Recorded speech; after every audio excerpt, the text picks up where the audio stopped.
thank you all for being here. It feels really good to be back here in Las Vegas. Thanks for kicking us off a little bit here. But otherwise, it's a little colder here today, but it's really great to be back. It's really cool to kind of see the show kind of reach pre-pandemic numbers again. So if you guys haven't seen the stats, we are expecting around 130,000 industry attendees, and we have well over 4,000 exhibitors. So it's really awesome to be back here in Las Vegas. My name is Kyle Wandel. I work for the Consumer Technology Association, who is the host of this wonderful show. I work on our market research team. I'm manager of business intelligence. My primary function or role is to work on our semi-industry forecast. So look at a lot of the emerging trends that are impacting our industry and how going forward, how the hardware and also the software side of the industry will be impacted by those trends. So I'll let my esteemed guests kind of introduce themselves here today. They can do better than I can, so please take it away, Christine. Hi, my name is Christine Perret. I'm an independent consultant and researcher. I've been involved in the field of augmented reality for almost 18 years or something along those lines.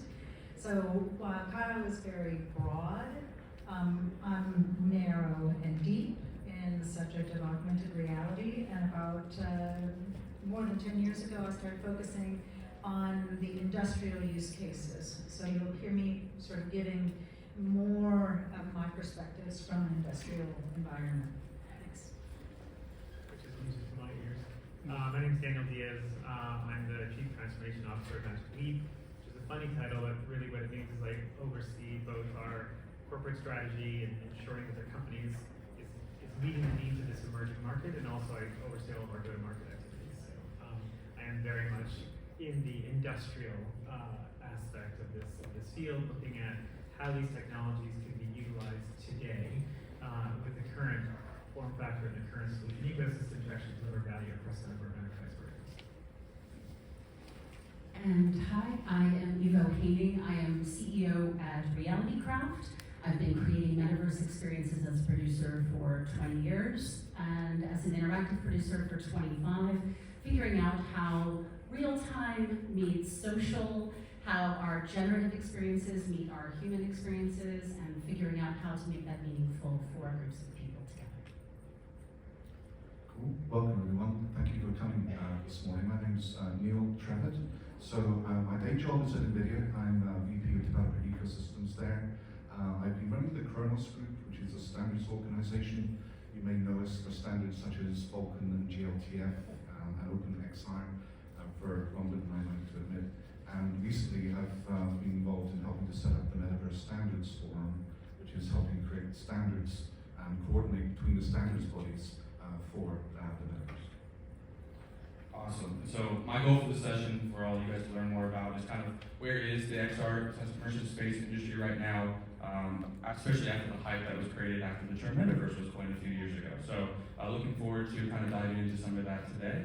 And though first off, I'm going to ask Neil this question right now. So after the term Metaverse, there's been a lot of confusion in the industry right now about what that really is versus a open metaverse over a single metaverse. So can you give a little example of what a metaverse is versus an open metaverse? Yeah, the metaverse is a very misunderstood term. I think lots of people have their own definition. And actually it's a maligned term, let's be honest. And very often when we start talking about the metaverse, I get the eye roll. But don't let the terminology distract you from the fact that it's actually something very real going on. And that is, we're getting a whole wavefront of disruptive technologies coming towards us. There's artificial intelligence, there's GPU processing and compute, there's XR, augmented and virtual reality, there's advanced networking, Wi-Fi 7, 5G, 6G is coming, even Web3, distributed ledgers, blockchain, and you begin to combine these all together, it becomes even more disruptive. We have the opportunity, I think, to combine the immersiveness of spatial computing, which is where your computing devices begin to understand their environment in 3D, including you, your movements, your gestures, and your language. And you combine that with the advanced networking, the global availability of networking, and the connectivity of the web. Something really interesting is going to happen for your company. But the confusion, to Carl's question, the confusion comes from, the company has this, the industry has this habit of going through hype cycles where we put the spotlight on a particular technology, and it's very intriguing, we all get really excited, we have way inflated expectations which inevitably don't get met, and so everybody's disappointed, and the spotlight moves on to something else. The natural assumption is the thing that just got abandoned has stopped. But of course it doesn't stop. There have been people working on that field for decades probably, and will continue to work in that field. And until we wake up suddenly we're using that technology every day. And the thing is, you think that the technologies that have lost the spotlight have gone bad. And if you look at the recent history, it's like, you would think probably it's like a trail of broken dreams. We had VR hype around the Oculus acquisition, and we had the whole cryptocurrency and NFT, and then the metaverse went through its hype cycle. And now it's generative AI, and probably next year it's going to be spatial computing. But it's not a trail of broken dreams, it's glimpses of the future, like waves coming in on the beach as the tide is rising. And it's the metaverse is this term that we're using for bringing all of these technologies together. Is it the best term we could use? Probably not. Is it confusing? Yes, it is. Is it the best one we have right now? Yes. Are we going to change it? I don't know, but maybe it'll change. It doesn't matter. The term doesn't matter. It's the technologies that are coming together that matters. I wanted to add that I believe it was Neil Stephenson that coined the term a long time ago, the snow crash, I believe. And I think that that says a lot for the stability of the concept. He portrayed it in his novel as a very immersive experience with all of the intelligence and so forth, that we couldn't deliver on then. And I think it's great to be cautious about how we define this now, because whatever it's going to be isn't what it is today. And I think that's the exciting thing, and that's the topic of this panel is, so where are we going with this, and how we can get distracted by terminology. And I think we're all aligned that we're not going to do that. I think the term has gotten too narrowly defined, too entirely too early, right? And so we ended up with this vision of the metaverse of being a alternate reality that is completely divorced from the physical world, and so basically a VR experience. And I think that's become very narrow, and it's sort of limited the general public's idea of what this really can be and what it will be. Which, by the way, we all make our predictions right now as if it's yesterday.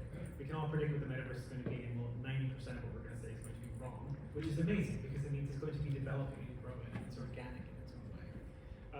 The way the web did. Exactly.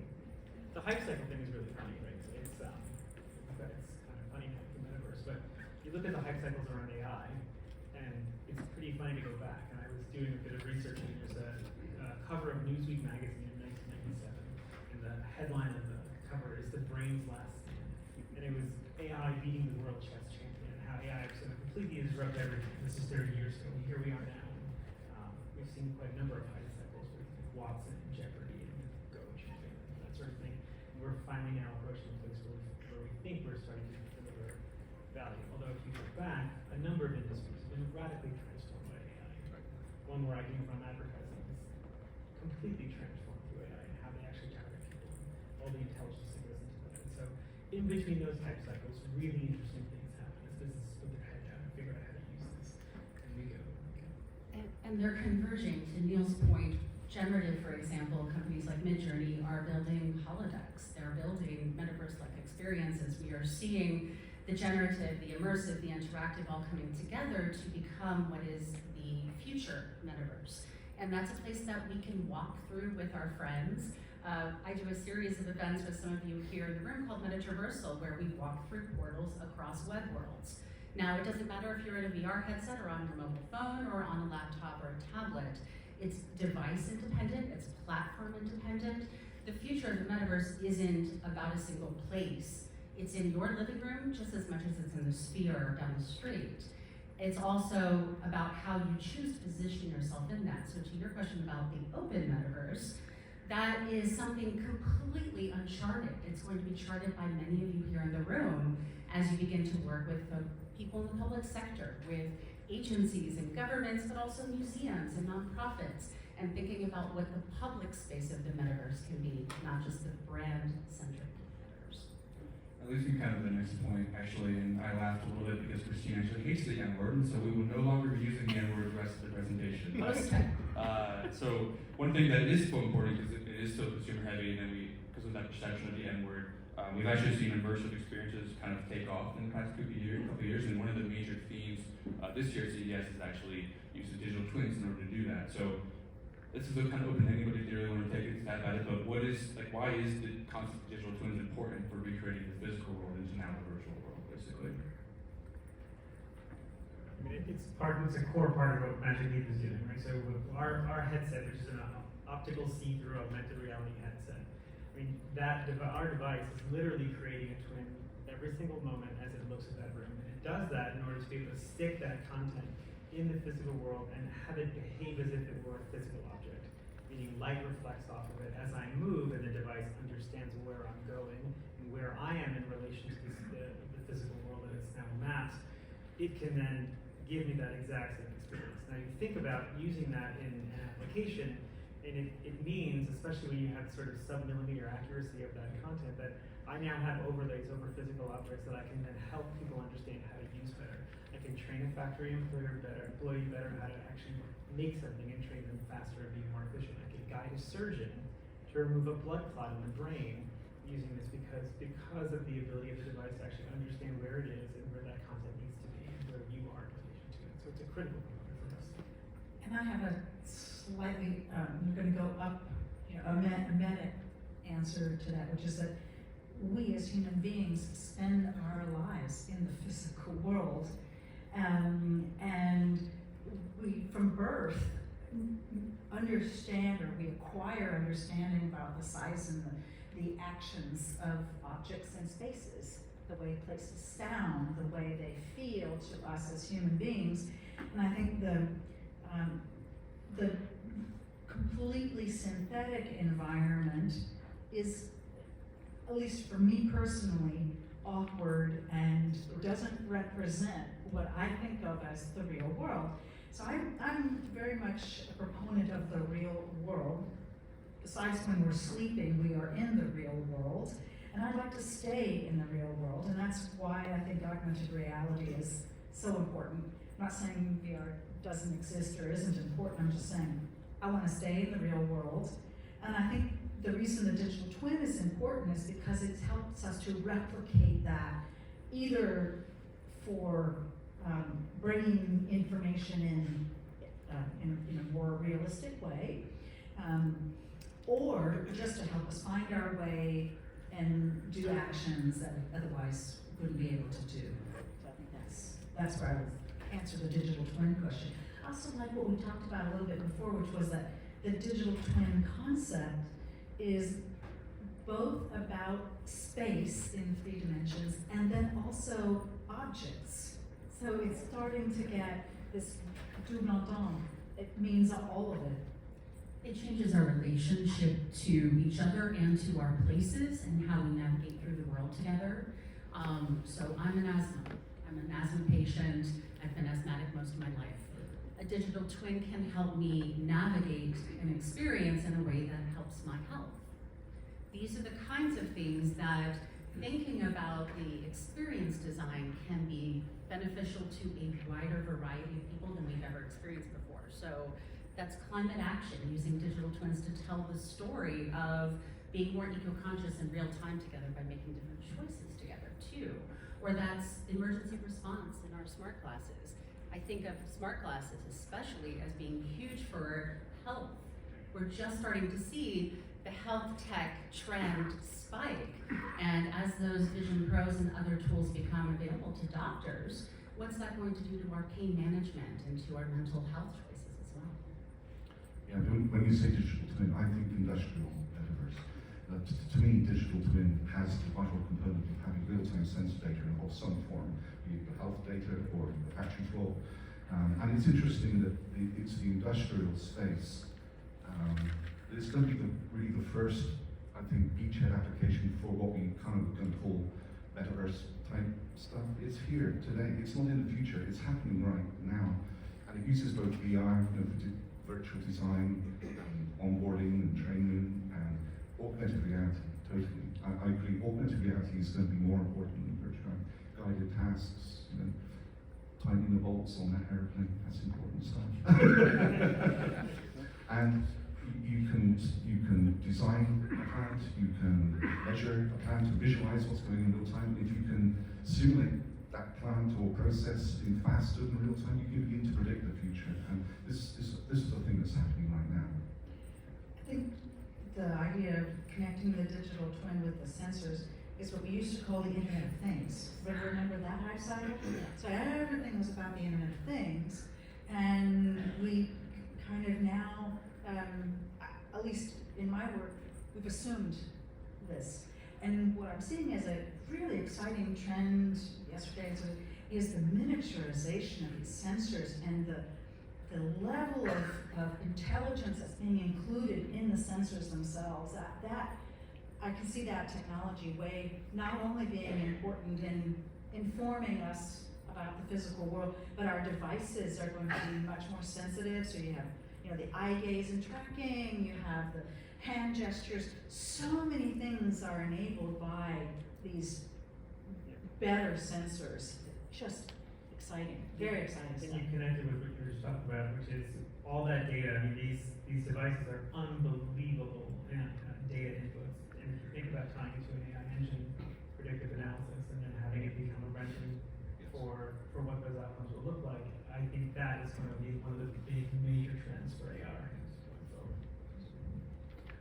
That kind of leads me a little bit to my next question in terms of, Neil, you talked on a little bit with some of the technologies in your opening speech, your opening question and answer, but one of the next big hype cycles that we'll see, especially in 2024, is the idea of spatial computing. So why is that kind of important, and why is that considered almost like the next step for this industry?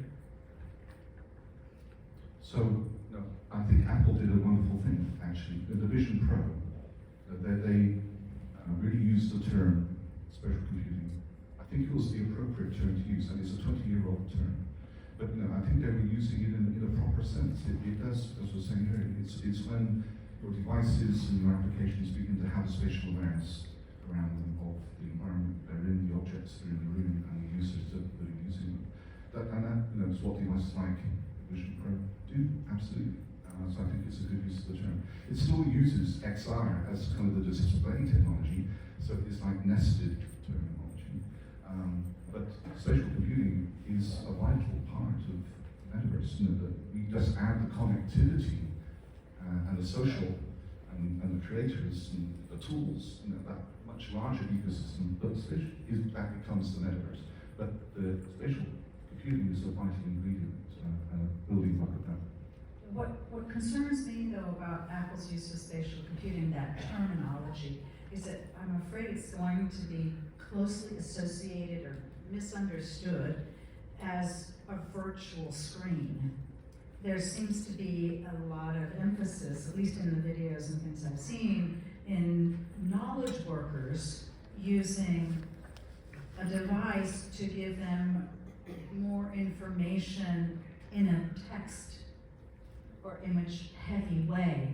And that's not what I think of as spatial computing. But the simulations and the demonstrations that I've seen, the videos I've watched, suggest that you're going to have 4 screens instead of one tiny one. So I'm really concerned about the dissolution. And I don't think knowledge workers need any of this. No, and smart glasses are used all over the world in training, in warehousing, in deliveries, in lots of industrial applications. People put them on at work and then leave them at work frequently. All over the world, millions of people do this. So it's already built into a very specific behavior set, but it's something that we don't see. We don't talk about that because that's something that people are doing at work, maybe thousands of miles away from us. What you're doing is bringing that much more accessible experience into collaboration that can be done here and there and everywhere. And you've seen tremendous changes in collaboration happening, not just in design, but in training, in medical, across all different verticals. I'm curious, where do you see the growth moving forward in, not just in collaboration, but in use of smart glasses for these? Sure. I mean, I think spatial computing is a great term, and I think it's a great overarching term for a number of these technologies, right? And it is that idea that the device itself is aware and can interact and is intelligent in some way about the physical world around it. So there are elements to our smartphones that they're doing spatial computing. Right? There's tablets that are doing it. You know, a lot of the headsets are doing it. I think what Apple's done is very interesting. They've created what I imagine is an in-between technology to overcome the major deficiency of VR, which is this inability to have any awareness of the physical world. They show it, and all pass-through VR headsets are like this. I mean, they show it, typically people are stationary, and they're using it for a lot of screen replacement sort of kind of activity, which is great. It's a great use case, and for gaming and for knowledge workers and entertainment purposes. I think that's a great thing. If you want 5 screens in front of you and you want to physically buy 5 screens, this is a wonderful solution for you. If you are a person doing a job, and that is it's an intensive or precise job, and you are in motion as the user, or anything in your environment is in motion. You're on a factory floor, there are robotics moving, you're a doctor, your patient's in front of you. The lag inherent in pass-through VR is a non-starter for so many of the most valuable use cases for augmented reality and spatial computing right now. Where Magic Leap is seeing the most traction is in training, so especially in industrial settings. So we're seeing manufacturers who are able to utilize this device to capture knowledge from retiring workforces and put them into training protocols that are AR-based. That is now leading to massive reduction, 80% reduction in training time for those employees, and upwards of 25% reduction in waste on the factory line. If you're a manufacturer, training people faster and doing it more efficiently, big levers you want to push. What's really interesting is that you add the headset to the recruiting process, and now this old school manufacturing job begins to be seen as much more high-tech, and recruiting time goes down. More interesting is that the employees who trained and are using this are seen to be about 30% more engaged in their job. Engaged employees stay longer. So now I can recruit them faster, train them faster, make them more efficient at their job, and keep them longer. That is a massive boon for manufacturers, and it's all the levers they're looking to pull right now to tighten up their business without having to cut. And it's happening right now. And it's happening right now. I was going to say, great examples. I wish we had someone here on this panel, and there will be many more in the future, that actually is using it in their companies to reduce waste, reduce risk, and all those other things. The funny part is that the companies that have put this to the biggest advantage don't want to talk about it. They've invested tens of millions or something. They've invested heavily in their strategic advantage, and we don't have a lot of public information about that. They can't share it. They don't want to share it. The exception to that is the AR for Enterprise Alliance, an organization, industry association that follows its name for Enterprise AR. And we have some customer segment companies that have said, we've been doing this 10 plus years, 20 years, and we can share the successes, the successful use cases. And a lot of them have been mentioned here already. One of the things that we're seeing by having our fingers on the pulse in this industry association is what are the use cases that come after training and after precision manufacturing, and one of the things that I think it touches back to tightening bolts is compliance. We're seeing more and more examples of inspection and these technologies being used to record what someone did and to confirm that this task was performed accurately and on time, and et cetera, et cetera. So I think what we're going to see over time is the use cases multiply, and that makes the return on investment much more attractive. To add to that, with some of the teams I've worked with on world building over the last 20 years, some of those communities built in like 2006, 2007 are still active with hundreds of members meeting weekly. So there's something sticky there that's working. And now there's groups like the Virtual Worlds Museum, I see Julian here, building research libraries with XR Guild and making open spaces where you can go and find use cases, find the success stories, but also find the research, because it has been locked away in black boxes for the last 20 years. It's been sort of held by very specific groups until Metaverse Standards Forum and having a place where we could go and talk about, well, what's working for you? Maybe we need a standard about portals and how we walk between our worlds together. So that's, I mean, Neil, you and I came together as part of that, recognizing that the community needed a place to talk as well as language, shared agreements about how we wanted to work together. And I love how they're just making my job easier because it rolls me right into my next question here in terms of, we talked about some of the emerging technologies and some of the use cases that we're starting to document down. And so I guess in your guys' opinions, what are the most important next steps for the industry? So in terms of like either standards or privacy regulations, and then why are they important? So maybe I'm biased, but I think interoperability standards are the foundation for what we're trying to achieve together here as an industry and a community. Because whichever way you come at the metaverse, interoperability is key. So bringing together all of those technologies that we were just discussing together, if you want stuff to work together, that is the definition of interoperability. So you're going to need interoperability standards. And if you have the vision that we're trying to build an open, global, equitable, inclusive platform, like the web is open to anyone, there's no firewalls or barriers to people participating, that is going to take interoperability so different services and applications can freely communicate together. And if we're going to build the spatial evolution of the web, if that's your vision of the metaverse, then the web is a platform that's built on open interoperability standards. So whichever way you come at it, open interoperability is going to be the key.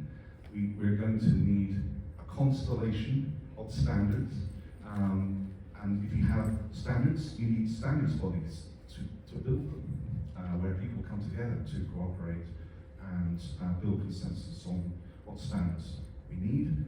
We're going to have scores, maybe hundreds of standards organizations that are contributing to the standards that we need all around building this platform that we're calling Metaverse. And as Hugo was just saying, that was the inspiration for building the Metaverse Standards Forum, because we found that there wasn't a place where all of these standards organizations could come and cooperate, and we're trying to do interoperability on a level that we hadn't really tried before. And we ended up with 2,600 members. I think it speaks to the level of interest in standards that we haven't had before, and it's sticky. It's stuck through the hype cycle. I want to second that. Well, you know, as a person who's been advocating for interoperability in open systems too long, it didn't used to attract people. The subject, the word standards, people were very. It was allergic, you know, caused allergic reactions. Oh, those things take too long. And they had good reason for having those sentiments. But over the last 18 months, there seems to be a shift in understanding not just what the standards mean, but what is interoperability. And I think that's a trend that's sticking, that's increasing in acceptance about that. A lot of companies don't want interoperability because they want to lock their customers in. Let's be clear. There are philosophies and business models that are not amenable to interoperability, because it means that your customer can change platforms, it can evolve and maybe evolve away from your company's solutions if you're not meeting their requirements. But I think that I want to just add, there's more different ways to achieve interoperability than just standards. There's open source, there are open APIs, there are SDKs that can be published. There are a lot of approaches, and we have to keep our minds open to all of them, because they have different priorities at different points in time. I mean, I think we're going to see it shake out much in the same way the mobile industry has, right? We're going to end up here 10 years from now we'll end up here 10 years from now with two dominant operating systems with their own sort of things going on here. And what you're doing and what the metaverse will do is exactly what the web is doing today, which is become that interoperability platform that allows everything to talk to everything. But the truth of the matter is a lot of this will be handled on the outside, and it'll probably shake out between two major players. No surprise who it'll be. And then there'll be a constellation of other ones who are probably much more specific, that are OSs designed for very specific use cases that are just, they require something that's usually going to be a one-off device. It's going to handle brain surgery or something. Right, so there's the hyper-aware future that is brand-centric and built with lots and lots of big budget, and then there is the open metaverse that is built by creators all over the world, millions of them and counting, who are doing amazing things.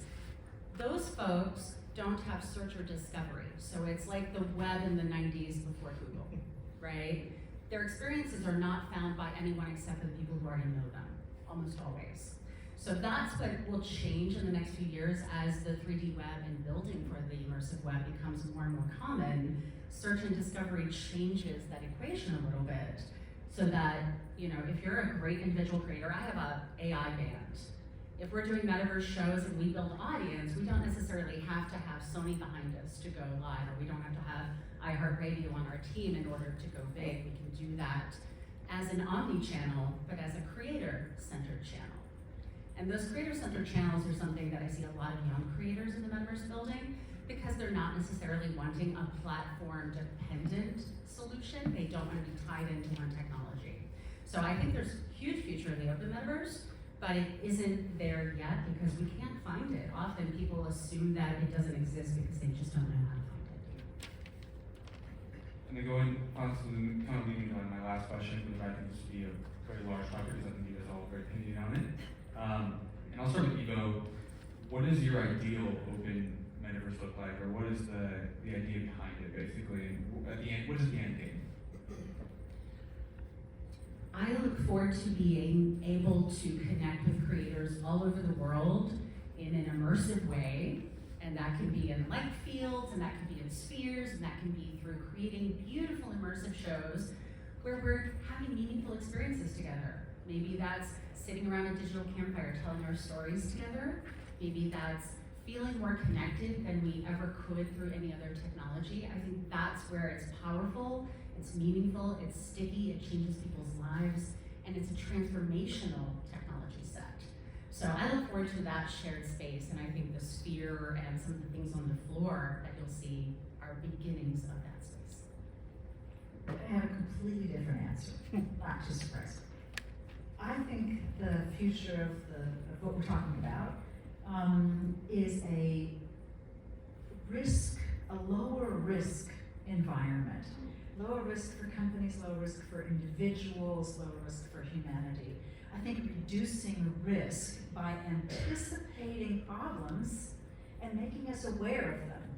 So accidents, fewer accidents, less waste, guiding individuals and companies to do better, to be more aware and less wasteful, and that we could become what we aspire to be using these tools, because they help us to anticipate where there's errors, anticipate where there's going to be damage or possible harm to the individual or their environment. So I think it's a big proponent of looking at the whole equation having a risk element in it, and risk reduction for human beings and our people. Yeah, I mean, for me, it's about democratization of information and the ability to get high-tech solutions distributed to a wider number of people. And for me, the metaverse almost becomes something of a, this is probably a terrible thing to say, but it becomes something of a public utility. And so many people can then tap into it for the things that they actually need. That, for me, becomes the interesting thing. Even now, with our specific technology, watching high-tech procedures become less expensive and more accessible to rural hospitals, community hospitals, because the cost of this precision technology and the access to the information necessary to actually perform those procedures becomes much more distributed. So for me, that's the hope for the metaverse. I love all of those, and I think like everyone here has been saying, I hope the metaverse lets us interact, brings us into the world. I hope we avoid the dystopian future where everyone huddled in a corner, isolated with their VR headset. Of course, there's a place for VR, but I just hope we don't spend our whole lives in the metaverse. I don't think we will. You can't find a coffee cup in VR. But the metaverse, if it is successful, it will radically change how we can have the opportunity to interact with each other, interact with the environment, both in the micro and the macro, and interact with our technology in a much more natural, useful, functional way. And your question, what is the ideal metaverse? It's the one that has completely disappeared, because it's, ideally we've figured all the problems, it's just useful, we just use it all day, every day, we don't think about it anymore, and we never have to say the N word ever again. I like one of the things that you said at the beginning, which had to do with this emergence of this convergence of technology, these trends, and that's what we're certainly taking advantage of. I think we failed in this panel to speak about robotics and autonomous systems. So a lot of the wave that we're riding, the technologies that are coming out and are being applied to the metaverse, were originally and are still being developed for autonomous driving, for robotics and related systems. And so those systems are going to perform more and more jobs in the world, so that the human beings aren't going to be performing those as often. The repetitive jobs, the jobs that are the most dangerous. But the human beings are left to perform those tasks that require dexterity, because that's what we have, and on-the-spot thinking and decision-making. That's another one of our valuable skills, is that we, unlike an autonomous being, we can make decisions for ourselves. So I think we need to think about the whole system is going to involve more autonomous elements, and that human beings are interacting with those as well as other human beings. And it's good to check your agreements in a hyper-aware world, because that data can go everywhere. And as you mentioned earlier, privacy, safety, security, our standards around these issues are not yet set in stone. So if those are issues that you care about, you're welcome to join us at XR Guild, at Metaverse Standards Forum, at groups to begin to nail down how do we share the data between our experiences, and how do we make sure that we do right by each other as human beings. Look, I think if we're doing this right now I would start by saying that the metaverse feels very much in a narrow band and very much about this virtual thing. That is about world escapism. And I think if we do the metaverse right, it'll be about further immersing ourselves in the physical world. That's what it should do. If we do it right, it'll actually connect us more to the physical world than we ever did before. I've been meditating in virtual spaces for 17 years. It is powerful. Some of the very best meditation experiences are both of this world and of something beyond this world. And I want you to just take yourself to those beautiful places sometime, wherever they are for you. Give yourself that experience, because you may find that it helps you reset in a way that you don't have access to right now. And we will end it on this, and if you have any questions or you want to talk to any of these guests, please stay afterwards. I know they have plenty of time afterwards. So, but I heard this in a podcast from Evo, and it stuck with me, resonated with me now. We have so many examples of what a future dystopian looks like. So let's start to think about what a protopian looks like when it comes to the metaverse and how this is going to impact. And I love Daniel's aspect of it. Let's not fully immerse ourselves, but let's kind of figure out how we can make the immersiveness come to the physical world, basically. So thank you all so much for coming here today, and